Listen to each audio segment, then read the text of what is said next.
ആരും പഠിക്കണ്ട, ഞാൻ തന്നെയാണ്. മോന്തല്ല ചെറിയ വ്യത്യാസം ഉണ്ടാവും. പെരുന്നാൾ വ്ലോഗിലേക്ക് എല്ലാവർക്കും സ്വാഗതം. രാവിലെ നെയ്പ്പത്തിലെത്തും മട്ടൻ കറി, ചായ, ഇന്നലത്തെ പരിപ്പടിയും തിന്ന് പെരുന്നാൾ തുടങ്ങി. ഇതാണ് എന്റെ ഈദും വർക്ക കോസ്റ്റ്യൂം. ഇത് എല്ലായിടത്തും ഉണ്ടെന്ന് നിങ്ങൾ പറയണ്ട. ഇതിനകത്തെ പള്ളിയിലെ നിസ്കാരം കഴിഞ്ഞ് കസിന്റെ വർക്കെത്തി ഓനെ കുറച്ചേരം ഇറങ്ങാറാക്കി. തിരിച്ച് പുറക്കേക്ക് പോയപ്പോണ്ട് ഉമ്മണ്ട് ചുരിദാർ എടുത്തിരുന്നു. ഈ ടൈലർസ് ഏതോ ഭാഗം അടിക്കാൻ വിട്ടുവിനും കട്ട് ഞാൻ പിന്നെ വെയിലത്തെടുത്ത് പോയി. സമയം 11:45.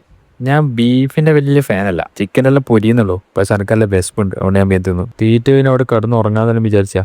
ബട്ട് ഇന്ന് വെള്ളിയാഴ്ചല്ലേ, പള്ളി പോകണം. പള്ളിയിലെങ്കിൽ ഇങ്ങനെ തിരിച്ചു വരുത്താന്ന്. ഞാൻ ഈ ആൾക്കാരെ എടുക്കുന്ന വീഡിയോ ഒന്നും എടുത്തിട്ടില്ല കേട്ടാ. എന്തോ ഒരു ചമ്മല. കട്ടുമ്പോ കയറി കിടന്ന് ഒരു സ്നിക്കേഴ്സ് എടുത്ത് മുണുങ്ങി. ഉപ്പ വന്നിട്ടുണ്ട്, അപ്പോൾ അതിന്റെ മുട്ടായിയാണ്. 20 കിലോമീറ്റർ അപ്പുറമുള്ള എന്റെ ഉമ്മമാന്റെ വീട്ടിലേക്കാണ് ഇനി പോകുന്നത്. ബൈ ദ വൈ, ഇതാണ് എന്റെ ഉപ്പ. ലക്ഷങ്ങൾ മുടക്കി എനിക്ക് ഫോണിൽ മൈ തന്നു. ഇതിന് നന്ദി സൂചകമായി എല്ലാവരും വീട് ലൈക്ക് അടിക്കുക. ഒരു പ്രശ്നമുണ്ട്, ഇന്നലെ ലൈസൻസ് കിട്ടിയോളെ ഇപ്പം വണ്ടി ഓടിക്കുന്നു. അല്ലാ, ഇതാണ് എന്റെ ഉമ്മമാന്റെ വീട്. കേറിവാട് സ്റ്റേറ്റ് പ്ലെയറായ ഉന്നക്കയും ടീംസ് എല്ലാം നേർന്ന് നടക്കുന്നുണ്ട് ടേബിൾ മേൽ. അതെല്ലാം മുണുങ്ങി കസിന്റെ പുറം ഒരു അന്തം കുന്തല്ലാണ്ട് ഏടിലോ പോകുന്നു. ഏടിലോ പോക്കന്നെ. പുതിയ ഫോണിലെടുത്തില്ല, അപ്പോൾ അതിന്റെ ഒരു ഷോ ആണ്. കണ്ണ് ഓംപ്ലേറ്റ് ആയി പോയി. ഒരു സ്കൂട്ടറിൽ പടച്ചോൻ കാക്കട്ടെ. ഇത് എസ്തറ്റിക്സ് കൈ ആക്കാൻ നോക്കിയത്, പക്ഷെ പാളിയിട്ടുണ്ട്. ഇതൊരു ചെറിയ വീഡിയോ ഇരിക്കേ.